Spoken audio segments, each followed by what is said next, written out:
ఓం శుక్లాంబరధరం విష్ణుం సశివర్ణం చతుర్భుజం ప్రసన్నవదనం ధ్యాయేత్ సర్వవిఘ్నోపశాంతయే అని స్వామివారి నమస్కారం చేసుకుని మన దక్షిణామూర్తి స్తోత్రము దానికి మానసోల్లాసం అన్న వ్యాఖ్యానం చూసుకుంటూ వెళ్తూ ఉన్నాము. ఇప్పుడు మూడో ఉల్లాసంలో ఉన్నాము. మూడో శ్లోకము దానికి విచారణ. అప్పుడు ఏం జరిగిందంటే మనం ఎంతవరకు చూసామంటే జ్ఞానాలు ఎన్ని రూపాలుగానైనా ఉండొచ్చు. జ్ఞానము ఎన్ని రూపాలైనా ధరించొచ్చు. ఎందుకు? జ్ఞానం ఎందుకు రూపాలు ధరిస్తుంది అంటే, ఒకవేళ జ్ఞానం కదిలిందంటే కర్మలుగా మారుతుంది. కర్మ జరిగింది అంటే కార్యంగా పరిణామం చెందుతుంది. కార్యమయ్యింది అంటే అది రకరకాల రూపాలతో ఉంటుంది. అవి ఎన్నో విషయాలుంటాయి. అవన్నీ మణుల్లాగా ఉంటాయి. మణుల సమూహంలాగా. దేనికి తగులుకునుంటాయి మళ్ళీ? సూత్రంలాగా, దారంలాగా జ్ఞానమే ఉంటుంది. జ్ఞానం లేకుండా కర్మలు వాటంతట అవి ఉండేందుకు అవకాశమే లేదు. కార్యాలు వాటంతట అవి ఉండేందుకు అవకాశమే లేదు. ఉండవు. జ్ఞానం ఉంటేనే జ్ఞానమే కర్మగా కనిపిస్తూ ఉంటుంది కార్యమై. ఎందుకు కర్మలుంటాయి అంటే అహంకారము, నేను కర్తను అన్న భావన ఎప్పుడైతే బయలుదేరుతుందో అప్పుడు కర్మలు, కాబట్టి కార్యాలు, అందుకని విషయాలు, విషయాల్ని తెలుసుకోవడానికి ఇంద్రియాలు, అందుకని ఉపాధులు ఇవన్నీ ఉంటాయి. అయితే వేరుగా ఉంటాయా జ్ఞానానికి ఈ కర్మలన్నీ అంటే? లేదు. ప్రకాశ అభిన్నం ఏవ ఏతత్ విశ్వం సర్వస్య భాసతే. ప్రకాశానికి అభిన్నంగానే ఈ విశ్వం మొత్తము తెలుస్తూ ఉంటుంది. నీటికి అలలు, బుద్బుదాలు, ఫేనాలు ఇవన్నీ ఎట్లా వేరుగా ఉండవో, అట్లానే జ్ఞానమే కర్మలుగా కనిపిస్తూ ఉంటుంది. కదలకుండా ఉంటే జ్ఞానము, కదిలితే కర్మ. కదులుతూ ఉన్నప్పుడు ఏమవుతుందంటే అది బయటికెళ్ళి తెలుసుకుంటున్నాను, తెలుసుకుంటున్నాను అంటుంది. ఇది కంప్యూటర్. ఆహా! నాకు తెలుస్తుంది అంటుంది. ఇదిగో ఈ పద్యం చదివాను. ఓహో! నాకర్థమయ్యింది, అర్థమవుతూ ఉన్నది అనుకుంటూ ఉంటుంది. జానామి అంటూ ఉంటుంది. తెలిసేసిన తర్వాత ఇంకా పుస్తకం పక్కన బెట్టేస్తాము. కంప్యూటర్ పక్కన బెట్టేస్తాం. ఇంకేంటి మళ్ళీ అవసరం ఉండదు. తెలిసిందాకేముంటుంది? ఇంకేముండదు. తెలిసేంత వరకే మనకా పుస్తకమైన, వేదమైన, బ్రహ్మాండమైన, కార్యమైన, వస్తువైన, విషయమైన. తెలిసిన తర్వాత మళ్ళీ వాటిని పట్టుకోవాల్సిన అవసరం ఉండదు. అవన్నీ మన లోపలికొచ్చేస్తాయి తెలిసిన తర్వాత. అప్పుడు జ్ఞానం ఏమవుతుంది? కర్మగా ఇంక కదలదు. ఇది చాలా ఈజీ అర్థమవ్వడానికి. ఒక ఎగ్జాంపుల్ చూసుకుందాము. ఇప్పుడు ఈ మానసోల్లాసం పెట్టుకొని కూర్చున్నాము. దక్షిణామూర్తి స్తోత్రాన్ని చదువుకుంటున్నాము అంటూ ఉన్నాము. చదువుకుంటున్నాను, నాకర్థమవుతున్నది అని ఎంతవరకు అంటాము? ఆ కర్మ జరుగుతున్నంత వరకు అంటాము. ఎప్పుడైతే విషయం మనకర్థమయ్యిందో, మళ్ళీ మొత్తం విషయం అర్థమైన తర్వాత గూడా మానసోల్లాసాన్ని బెట్టుకొని ఎందుకు గూర్చుంటాము? నాకర్థమయ్యింది అంటాము. జ్ఞాతం మయా జ్ఞాతం ఇతి అని ఆ తర్వాత పశ్చాత్ విశ్రమిస్తాం. ఇంక ఊరికనే ఉంటాము. ఎక్కడ విశ్రమిస్తాము? క్వైట్‌గా మనలోనే. ఇంక మళ్ళీ బయటికి పారి చేతులని వాడి పుస్తకం పట్టుకోవడము, లేదా చేతులతో కంప్యూటర్ ఓపెన్ చేసి, ఈ ఫైల్ ఓపెన్ చేసి, కళ్ళతో చూసి, నోటితో మాట్లాడుతూ, బుద్ధితో ఆలోచన చేస్తూ, మనసుతో పట్టుకుని, ఇన్ని కర్మలు జరగాలి. ఇన్ని కర్మలు జరగాలి. ఎంతవరకు ఆ విషయం నాకు తెలియదు. నేను తెలుసుకుంటూ ఉన్నాను అన్నంత వరకు ఇన్ని కార్యాలుంటాయి. ఇన్ని కర్మలుంటాయి. నాకు తెలిసింది అన్నాక పట్టుకోవడము లేదు, చదవడం లేదు, చూడడం లేదు, అనుకోవడం లేదు, ఏమీ లేదు. తెలిసిపోయిన తర్వాత ఇంకేమి ఉండవింక. అప్పుడు కర్మలు లేవు, కాబట్టి కార్యాలు లేవు. జ్ఞానం మాత్రం ఉంటుంది. అందులో ఉన్న సబ్జెక్ట్ మ్యాటర్ నాలోకొచ్చేసింది గాబట్టి జ్ఞానం మాత్రం ఉంటుంది. అప్పుడు జ్ఞానం ఎవరు? నేను. అది నేనైపోతుంది గదా! అందులో విషయం నేనైపోతుంది. కాబట్టి నేనుగా ఉండిపోతుంది. ఇంకంతే అయిపోయింది. ఎంతవరకు మనం ఏదైనా ఒక విషయాన్ని తెలుసుకోవడానికి ప్రయత్నం చేస్తాము అంటే, అది నాలో కలిసిపోయిందాకా. నేను అన్నం వండుకున్నాను, తింటూ ఉన్నాను అన్నంత వరకు కర్మ నడుస్తూ ఉంటుంది. నా లోపలికెళ్ళిపోయిన తర్వాత అది నేనైపోతుంది. అరిగిపోయిన తర్వాత జీర్ణమయ్యాక అది నేనైపోతుంది. అప్పుడు మళ్ళీ అది వేరుగా ఉండదు. నేను నా అన్నము అని చెప్పనప్పుడు. నేనే అని చెప్తాను. నా అన్నము నాలో లయమైపోయింది. అట్లా ఈ బయట నుంచేదో తెలుసుకుంటున్నాను, జరుగుతూ ఉన్నది అన్నదంతా మొత్తం ఆ రకరకాల ఏవేవో జ్ఞానాలుగా వేరు వేరు జ్ఞానాలుగా తెలుస్తూ ఉన్నవన్నీ గూడా నాలో లయమైపోతాయి. నేను మాత్రం ఉంటాను. అట్లానే ప్రతి చోట ఇప్పుడు మనం 1, 2 ఎగ్జాంపుల్స్ చూసుకున్నాం గదా! పుస్తకం చదవడము, తర్వాత పుస్తకం చదవడంతో సంబంధం లేకుండా నాకు నేనుగా ఉండడము. అన్నం తినడము, తర్వాత అన్నం తినేసిన తర్వాత ఇంక తినడంతోటి సంబంధం లేకుండా అంటే ఆ పూటకి, ఇంక నా పాటికి నేనుండడము అని చూసుకున్నట్టే ఇంకా కొన్ని ఎగ్జాంపుల్స్ ఇక్కడ చూపిస్తున్నారు. 1, 2 మన పెద్దవాళ్ళు, మన గురువులు, మన శాస్త్రాలు చూపిస్తాయి. మిగిలిన ఎగ్జాంపుల్స్ అన్నీ మనమే సొంతంగా ఇట్లానే ప్రతిదీ ఐడెంటిఫై చేసుకోవాలి. ఎంతవరకు కర్మ చేస్తాను నేను? నాకీ కర్మ ఎంతవరకు? అంటే ఎంతవరకైతే అది జ్ఞానంగా మారలేదో అంతవరకు. అది జ్ఞానంగా మారిపోయిందంటే, కారణమైపోయిందంటే, కార్యం కాస్త కారణంగా మారిపోయిందంటే, కారణంలో లయమైపోయిందంటే, అప్పుడది కార్యకారణ వినిర్ముక్తమై దాని పాటికది స్వరూపంగా ఉండిపోతుంది. కర్మ జ్ఞానంగా మారడము, లేదా కర్మ కారణంగా మారడం వరకే కర్మలుంటాయి. కార్యము ఎప్పుడైనా జ్ఞానంగా మారిందాక. ఉండేది ఇంతే మనకి. మొత్తం ఉండేవి 2 ఉన్నాయని కనిపిస్తాయి. ద్వే నిష్ఠే మయా ప్రోక్తే అని జెప్తారాయన. 2 నిష్టలు నేను జెప్పానంటారు గానీ 2 గాదు. ఉన్నదొకటే. 2గా కనిపిస్తుంది. ఎంతవరకు అంటే భేద బుద్ధి ఉన్నంత వరకు, భేదాన్ని చూసేంత వరకు భేదంగా వేరుగా కనిపిస్తుంది కాబట్టి, దాన్ని ముందు అర్థం జేసుకోవడం కోసం అట్లానే మనం చదువుకోవాల్సి వస్తుంది. 2 సెట్స్‌గా చెప్తాను. ఒకటి కర్మ ఉన్నది అంటే, అది జ్ఞానం నించే వచ్చింది. జ్ఞానంలోకే వెళ్ళిపోతుంది. దానికి వేరే దారి లేదు. కర్మ, జ్ఞానం రెండే 2. నేను ఈ రెండే 2 మార్గాల్ని చెప్పాను అర్జునా అని ఆయనే జెప్పారు భగవద్గీతలో.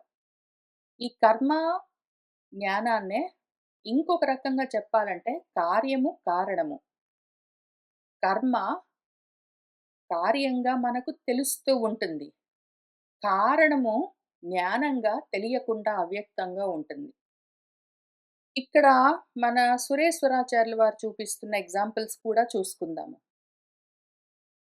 ఘటాదికాని కార్యాణి విశ్రామ్యంతి మృదాదిషు విశ్వం ప్రకాశ అభిన్నత్వాత్ విశ్రామ్యేత్ పరమేశ్వరే. ఘటము ఏదో కుండ, ఏదో పూజ, ఏదో కలశము, కమండలము అని రకరకాల రూపాలతో ప్రతి రూపానికి ఒక సెపరేట్ పేరుతో ఎన్నైనా ఉండొచ్చు కార్యాలు. ఎఫెక్ట్స్ అంటారు ఇంగ్లీష్‌లో. వాటి కాజ్ అవన్నీ అసలెక్కడి నుంచొచ్చాయి ఉపాదానము? మృత్తికా ఏవ సత్యం. మట్టి నుంచొచ్చాయి అవన్నీ.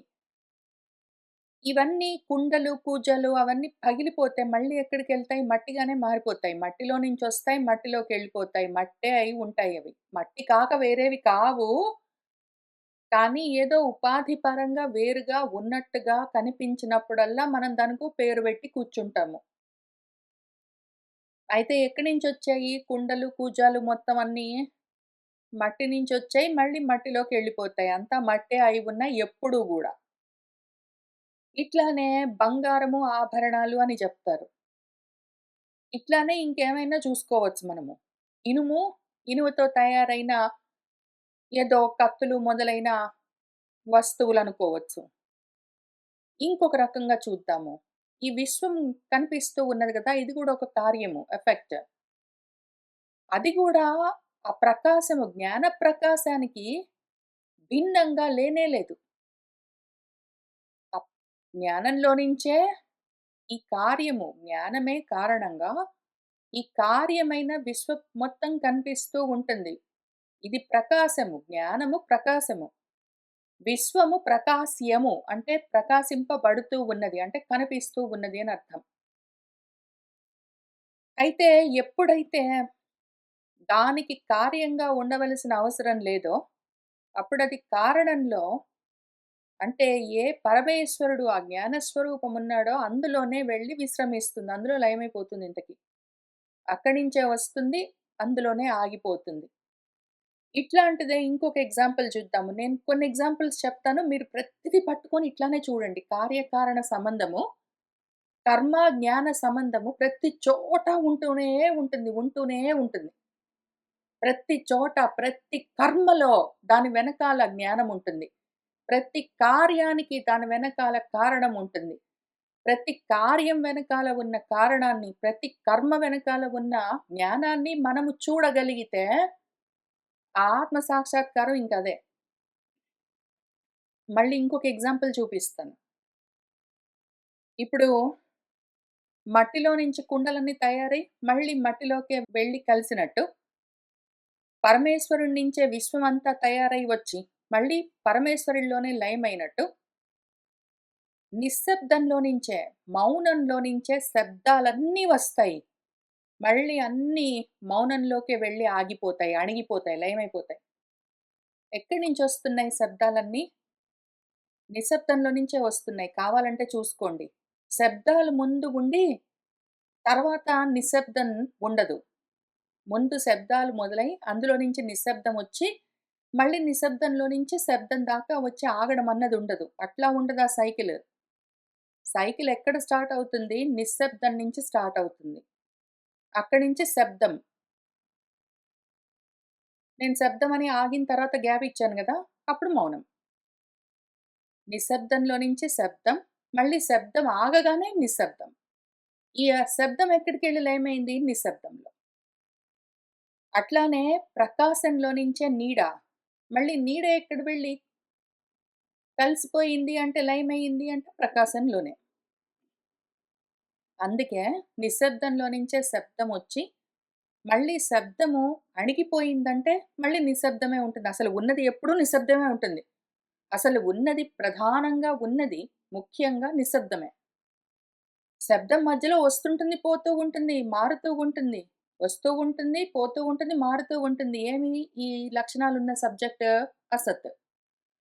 వస్తూ ఉండడం, పోతూ ఉండడం, మధ్యలో కొంతసేపు ఉండడం, తర్వాత ఉన్నంత సేపు మారిపోతూ ఉండడానికి ఈ మొత్తం లక్షణాలతో ఉన్నదేమి అసత్ సబ్జెక్ట్. కాబట్టి శబ్దం అసత్. ఎప్పుడూ ఉన్నది సత్. సత్ అంటే ఎప్పుడూ ఉన్నదేమి నిశ్శబ్దమే ఉంటుందెప్పుడు. అందుకే ఈ పరమేశ్వరుణ్ణి మౌనం అని పిలుస్తారు. అందుకే దక్షిణామూర్తి మౌనంగానే ప్రవచనం చేస్తారని చెప్తారు మనకు. ఎందుకు అంటే మౌనం గురించి మౌనంగానే చెప్పాలి. శబ్దాలతో మౌనాన్ని చెప్పడం కుదరదు. అట్లానే ఈ మౌనం నుంచి, పరమాత్మ నుంచి విశ్వం వచ్చింది అంటే విశ్వానికి ఇంకొక పేరుంది. శబ్ద బ్రహ్మము అని దానికి ఇంకొక పేరుంది. మౌనంగా ఉన్న ఆ పరాతత్వం ఏమున్నదో అందులో నుంచి వచ్చిన విశ్వము శబ్ద బ్రహ్మం అని పిలువబడుతుంది. మళ్ళీ అదెక్కడికెళ్ళి లయమవుతుంది? ఆ మౌనంలోనే. ఆ నిశ్శబ్దంలోనే. ఆ పరాత్మలోనే లయమవుతుంది.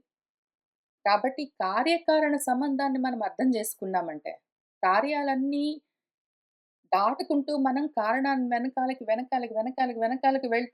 వెళ్తూ ఎక్కడైతే అసలింకా కార్యమన్నది లేకుండా ఉంటుందో, కారణం మాత్రమే ఉంటుందో అక్కడి దాకా వెళ్ళామంటే, కార్యాలు లేకపోతే కారణానికి కారణంగా ఉండవలసిన కారణముండదు.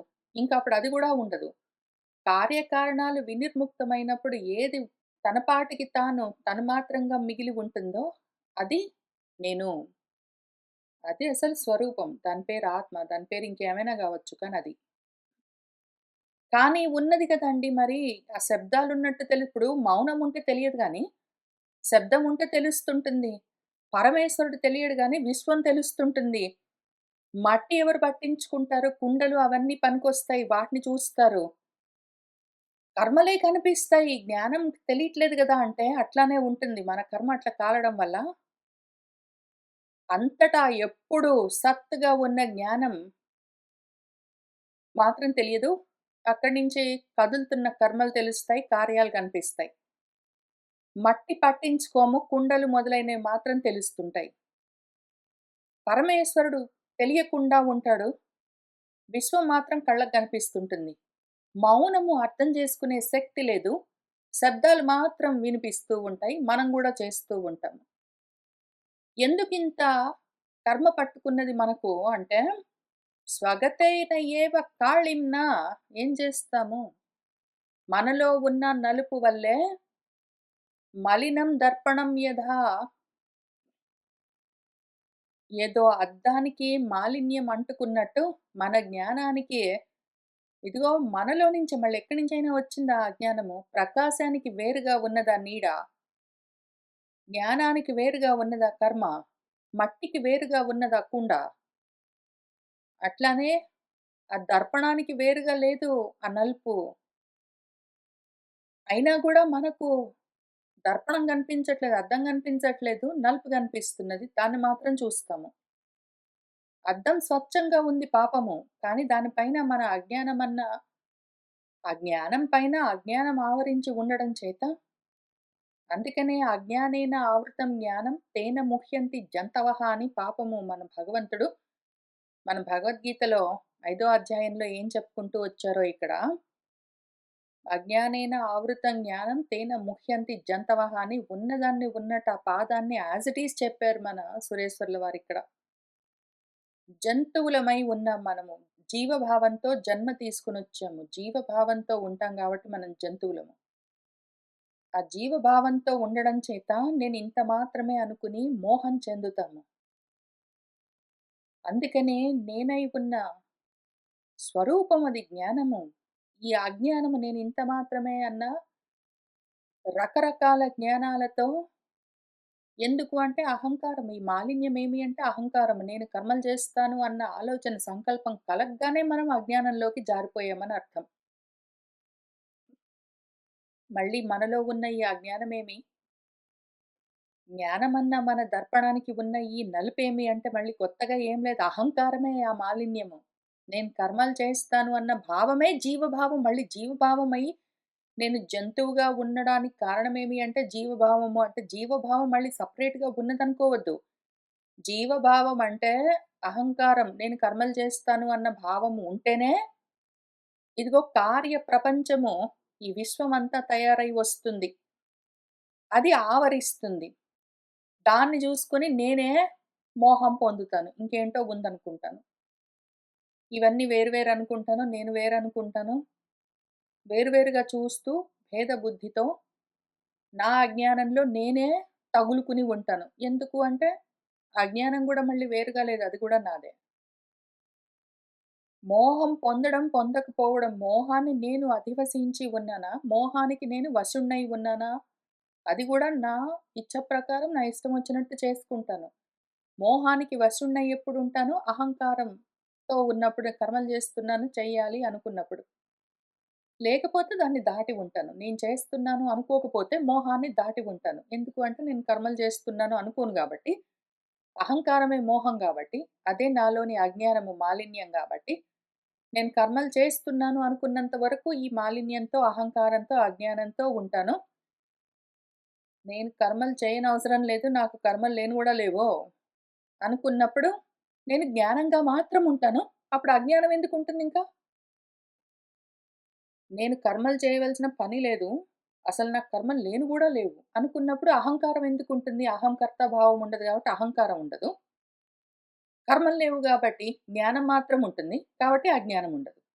అంత సింపుల్ మ్యాటర్. అందుకనే పాపం భగవద్గీతలో అదే పనిగా కర్మల్ని నువ్వు అకర్మలుగా చూడ్డం మొదలుబెట్టో అని చెప్తారాయన. లేనిపోని కర్మలన్నీ ఉన్నాయనుకుంటున్నావు. నువ్వు లేవు. ఉన్నాయనుకోవడం వల్లే ఈ బంధాలన్నీ ఉన్నాయి నీకు అనవసరంగా. లేవవి నీకు. వదిలిపెట్టు వాటిని అని అందుకనే చెప్తారు. కర్మలు లేవనుకున్నామంటే అహంకారం, అహం నేను కర్తను అన్న భావన పోతే జీవభావం ఉండదు. జంతువులము కాము. కర్మలు లేకపోతే జ్ఞానం మాత్రంగా ఉంటాము. కాబట్టి జ్ఞాన స్వరూపం. అజ్ఞానం ఉండదు. ఇంతే విషయం. చాలా సింపుల్. చేయడం కష్టం అనిపిస్తుంది కానీ చాలా సింపుల్. అట్లానే ఇంతకు ముందు గూడా పాపం ఆయన మూడో అధ్యాయంలో ధూమేన ఆవ్రియతే వహ్నిః యథా ఆదర్శః మలేన చ యథా ఉల్బేన ఆవృతః గర్భః తథా తేన ఇదం ఆవృతం అని ఇదే విషయం గురించి చెప్పారు మన భగవంతుడు. మన సురేశ్వర్ల వారు మళ్ళీ కొత్తగా ఏమీ చెప్పట్లేదు. కొత్త విషయం చెప్పట్లేదు. ఉన్న విషయమే ఉన్నట్టే చెప్తున్నారు. మళ్ళీ ఇక్కడ కూడా చూద్దాము. మన భగవంతుడు ఏం చేశారు, చాలా సింపుల్‌గా ఎక్స్‌ప్లెయిన్ చేశారు ఈ విషయము. ఒక అగ్ని ఉన్నదనుకోండి, అది ధూమంతో ఆవరింపబడ్డట్టు. ఒక ఆదర్శం ఉన్నదనుకోండి అద్దము, అది మలినంతో ఆవరించబడ్డట్టు. ఒక గర్భం ఉన్నదనుకోండి పిండము, అది ఉల్బంతో అంటే మావితో ఆవరించబడ్డట్టు. తేన దేంతో ఈ అవిద్యతో, అహంకారంతో, అజ్ఞానంతో ఇదం ఇదిగో ఇదంతా ఆవరించబడి ఉన్నది.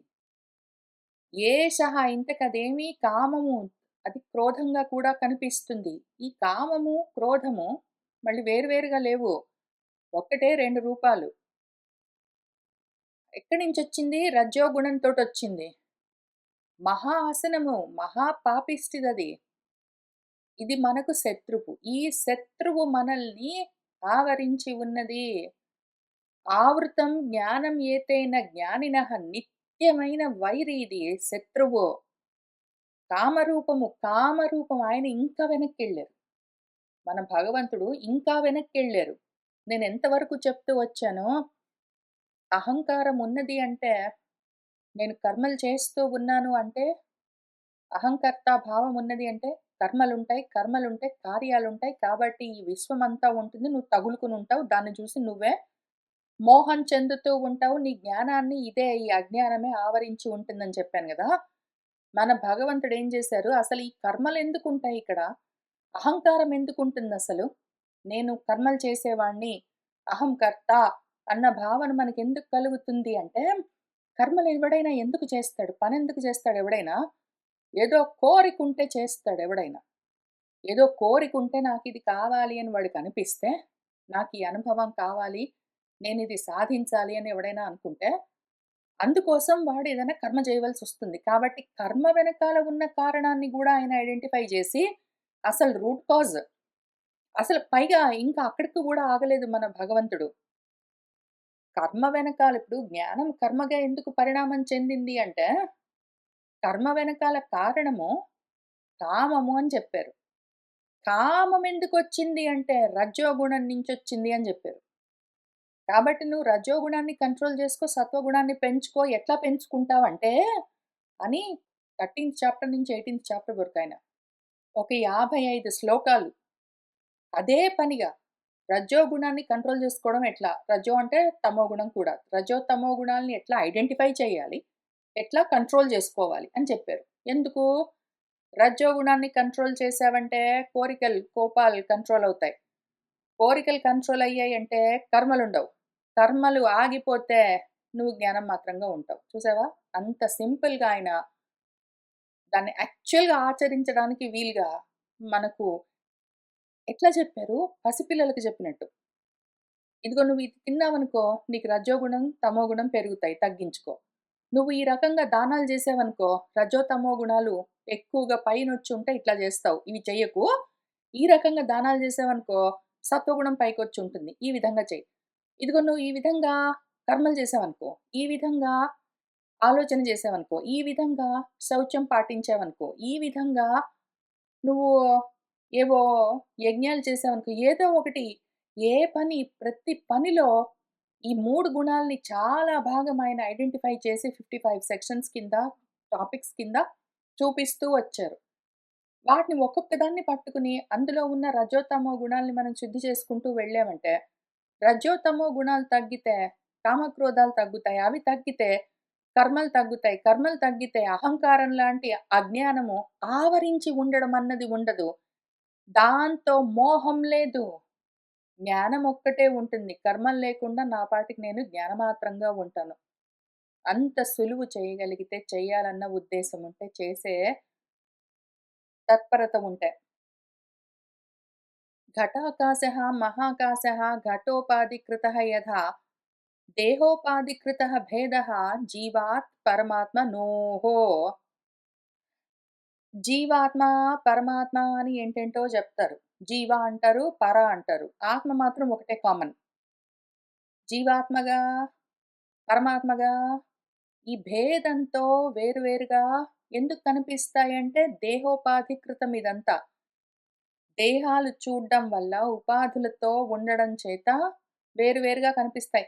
ఉన్న ఆకాశమంతా ఒక్కటే గదా! ఆకాశం అంటే ఖాళీ స్పేస్. స్పేస్ అంతా ఒక్కటే. కానీ అది మహాకాశం అంటే బయట ఎక్కడ పడితే అక్కడ అంతా స్పేస్ ఒకటేలాగుంటుంది గానీ, కుండలో ఖాళీ మాత్రం వేరేగా ఉంటుంది. ఖాళీ గది, ఖాళీ కుండ, ఖాళీ ఇల్లు అని ఖాళీ అని సెపరేట్‌గా చెప్తాము. ఇన్ని సెపరేట్ ఖాళీలున్నాయా? ఉన్న ఖాళీ ఒక్కటే ఉన్నది. ఈ ఉపాధి అడ్డమొచ్చి ఆ ఖాళీలు వేర్వేరుగా ఉన్నట్టుగా కనిపిస్తాయి మనకు. ఘటోపాధికృతః యథా ఏదో ఘటము అన్న ఉపాధి వల్ల కల్పించబడ్డ భేదం గదా! ఘటాకాశము, మహాకాశము, పటాకాశము ఏదో మటాకాశము అని మఠంలో అంటే ఏదో ఒక సత్రంలోనో, ఏదో ఇంట్లోనో, ఒక కుండలోనో, ఒక పలాని చోట ఉన్న ఖాళీ స్థలాలన్నీ వేర్వేరుగా ఎందుకు కనిపిస్తాయి? ఖాళీలన్నీ వేర్వేరుగా ఉపాధులను చూసే చూపున్నది మనకి. ఉపాధులను చూసే చూపున్నది మనకి. అసత్తుని మారుతూ ఉన్నదాన్ని ఒకసారుండి, ఒకసారి పోయేదాన్ని చూసే చూపున్నది గానీ, మారకుండా ఎప్పుడూ ఉండే ఖాళీని చూసే చూపు లేదు మనకు. ఆ స్పేస్‌ని చూసే, తత్వం చూసే చూపు లేకపోవడం చేత, ఇదిగో మనకిన్ని కష్టాలొచ్చాయి. దీన్నే ఇంకొక రకంగా చెప్పుకుందాము. తత్వమసి ఆది వాక్యైః తు తయోః ఐక్యం ప్రదర్శ్యతే. సోయం పురుషः ఇత్యుక్తే పుమాన్ ఏకః హి దృశ్యతే. మన వేదం పాపము ఉపనిషత్ ముఖ్యంగా చాందోగ్యోపనిషత్ తత్వమసి శ్వేతకేతో అని 9 సార్లు జెప్పింది. 9 సార్లు చెప్పింది. ఎగ్జాంపుల్స్‌తో సహా. ఆ రకంగా తత్వమసి ఆదిగా గలిగిన వేదవాక్యాలు ఎన్నో ఉన్నాయి. అవన్నీ గూడా తయోహో జీవాత్మ, పరమాత్మ అని ఇన్ని లేవు. ఐక్యం 2 ఒక్కటే అని ప్రదర్శిస్తూనే ఉన్నా కూడా మనకర్థం గాదు. అసలు దీన్ని జీవాత్మ వేరు, పరమాత్మ వేరు అని ఎట్లా చూస్తాము? ఇంకొక రకంగా చూద్దాము దీన్ని అర్థం చేసుకోవడం. తత్వమసి తత్ అంటే అది, త్వం అంటే నువ్వే, అసి అయి ఉన్నావు అని దానికర్థం. స్థూలంగా ఆ పదాలకు అర్థమేమి అంటే, తత్ అది, త్వం నువ్వు, అసి అయి ఉన్నావు. అది నువ్వు అని చెప్తే అది ఇంకా వేరేదేదో ఉంది. నేను మళ్ళీ వేరేగా ఉన్నాను అని అర్థం చేసుకోరాదు దాన్ని. వేరేగా అదేదో ఉందిట అది నేనేట అని అట్లా అర్థం చేసుకోకూడదు. ఎందుకు అంటే, సహా వాడున్నాడు. అయ్యం వీడు అని చెప్పినప్పుడు, మనం చెప్పేది ఎట్లా చెప్తాము? మొన్న రోజు చూసాం గదండీ! ఆయన ఈయనే అని చెప్పాననుకోండి. మొన్న అక్కడ బజార్‌లో చూసాం గదా! ఆయన ఈయనే అని చెప్పాననుకోండి. మొన్న అక్కడ బజార్‌లో అన్నం తింటూ ఉన్నవాడిని చూసాం కదా! ఏదో లేకపోతే దోసకాయలు కొనుక్కుంటున్న వాడిని చూసాం గదా! ఆయన ఈయనే అని చెప్పాననుకోండి. మొన్న అన్నప్పుడు అదిగో పలానా టైంలో, అక్కడ బజార్‌లో అన్నప్పుడు పలాని ప్రాంతంలో, ప్రదేశంలో ఏదో కూరగాయలు కొనుక్కుంటూ ఉన్న అతను అని చెప్పినప్పుడు, పలాని పరిస్థితిలో ఉన్నవాడు. దేశకాల పరిస్థితుల్లో అదిగో ఆయన, ఈయనే అన్నాననుకోండి. ఆయన వేరు, ఈయన వేరు అని చెప్పడం లేదు కదా! ఇప్పుడు నేను. చెప్తున్నదేమి ఆయన, ఈయనే సేమ్ టు సేమ్ ఒక్కడే అని కదా! వేరే గాదు. ఇద్దరు ఒకటే. ఇద్దరసలు లేరు గూడా లేరు. ఆయనే, ఈయన అని చెప్తున్నాను గదా! అట్లానే తత్ అది త్వం నువ్వే అసి అయి ఉన్నావు అని చెప్తే, తత్ వేరు మళ్ళీ త్వం వేరు లేదక్కడ. తత్ పదార్థం వేరు, త్వం పదార్థం వేరు గాదు. ఆయన ఈయనే అని చెప్పినప్పుడు, సోయం పురుషః అంటే ఆయన ఈయనే అన్నప్పుడు, ఏకః పుమాన్ ఏవ హి దృశ్యతే ఒక్కడినే గదా మనం చూస్తున్నది. అట్లానే ఇక్కడ జగత్కారణమైన తత్వమేంటో, దేహాదిభిః పరిచ్ఛిన్నమైన జీవభావమేంటో కూడా మనం అట్లనే అర్థం జేసుకోవాలి. వేరుగా ఉన్నాయని చూడరాదు. యత్ జగత్కారణం తత్వం తత్ పదార్థః సహ ఉచ్యతే. దేహాదిభిః పరిచ్ఛిన్నః జీవః తు త్వం పదాభిధః. జగత్కారణమైన తత్వమేమున్నదో దాన్ని తత్ అని చెప్తున్నారు. తత్ పదంతో ఏ అర్థము తెలియబడుతుందో, ఆ తత్ అన్న పదానికున్న అర్థమేమి? ఆ జగత్కారణమైన తత్వము. అది మళ్ళీ వేరేగా ఉంది. ఇదిగో దేహాదులతో పరిచ్ఛిన్నమైపోయి ఉన్న జీవము ఇంక వేరేగా ఉన్నది గాదు. నువ్వేమో దేహాదులతో వేరేగా ఉన్న ఒక జీవుడు. నువ్వు సెపరేట్ మ్యాటర్. జగత్ మొత్తానికి కారణమైన తత్వం ఒకటున్నది తత్. అది వేరేది గాదు. మళ్ళీ అదే నువ్వు అంటే మళ్ళీ నేను వేరుగా ఉన్నాననుకోవద్దు. ఈ జగత్ మొత్తానికి నువ్వే కారణము. ఉన్నదంతా ఒకటే, అది నువ్వే. ఇంతకది విషయము. ఇంక ఇక్కడి నుంచి మన సురేశ్వర్ల వారు ఈ ఒక్క టాపిక్ మెజారిటీగా దీని గురించే మిగిలిన మొత్తం శ్లోకాల్లో ఎక్స్‌ప్లెయిన్ చేస్తూ వస్తారు. ఇదే విషయం గురించి ఎక్స్‌ప్లెయిన్ చేసుకుంటూ ఆయన నైష్కర్మ్య సిద్ధి అని కూడా చాలా విస్తారంగా, విస్తృతంగా అది నువ్వే మళ్ళీ వేరేగా లేవని చెప్పుకుంటూ వస్తారు. అందులో ఉన్న విషయాన్నే చాలా భాగం ఇక్కడ మనకి ఇంకా సులువుగా ఎక్స్‌ప్లెయిన్ చేస్తూ మిగిలిన శ్లోకాల్లో ఇచ్చారు. మొత్తం ఇంకిక్కడి నుంచి అంతా తత్వమసి అది నువ్వే అంటే మళ్ళీ దాన్ని అది వేరు, నేను వేరు అని అర్థం చేసుకోవడం గాదు. అది నువ్వే అంటే అవును నాకర్థమైంది. అహం బ్రహ్మ అస్మి అని అర్థం చేసుకునేదాకా పాపం ఆయన ఉపకారం చేస్తూ మనకి ఎక్స్‌ప్లెయిన్ చేస్తూ వస్తారు. మనం జాగ్రత్తగా చూసుకుంటూ వెళ్దాము. వాళ్ళు చెప్పగలిగినంత వాళ్ళు చెప్తారు. భావన చేయడం, విచారణ చేసుకొని అర్థం చేసుకోవడం మాత్రం అనుభవంలోకి తెచ్చుకోవడం మనమే జేసుకోవాలి. పక్కన వాళ్ళు తింటే మన ఆకలి తీరదు. పక్కన వాళ్ళు నిద్రపోతే మన కంటి బరువు తీరదు. పక్కన వాళ్ళు మందులేసుకుంటే మన జబ్బు తగ్గదు. పక్కన వాడికి అర్థమైతే మనకర్థమయ్యేది లేదు. ఈయనకర్థమై ఆయన చెప్పొచ్చు. మన గురువుగారు శంకర్ల వారికి తెలిసి ఆయన చెప్పొచ్చు. వ్యాసుల వారికి అర్థమై చెప్పొచ్చు. ఇంకెవరైనా చెప్పొచ్చు కానీ, అర్థం యాక్చువల్‌గా చేసుకునేది మాత్రం నేను చేసుకోవాలి. కాబట్టి అందుకోసం మనము చేయగలిగినంత మనం చేసుకుంటూ వెళ్దాము. భావన చేయడం ముఖ్యము. మన భావన మనకు అనుభవంగా, అనుభూతిగా మారాలి. మన భావన అనుభవంగా మారితే, మనం అనుభూతిగా మిగులుతాము. అక్కడికి రావాలి. అందుకోసం ప్రయత్నం చేద్దాము. ఇవాల్టికి ఇక్కడికి ఆపుతాను. సర్వం శ్రీకృష్ణ పరబ్రహ్మ పాదారవిందార్పణమస్తు.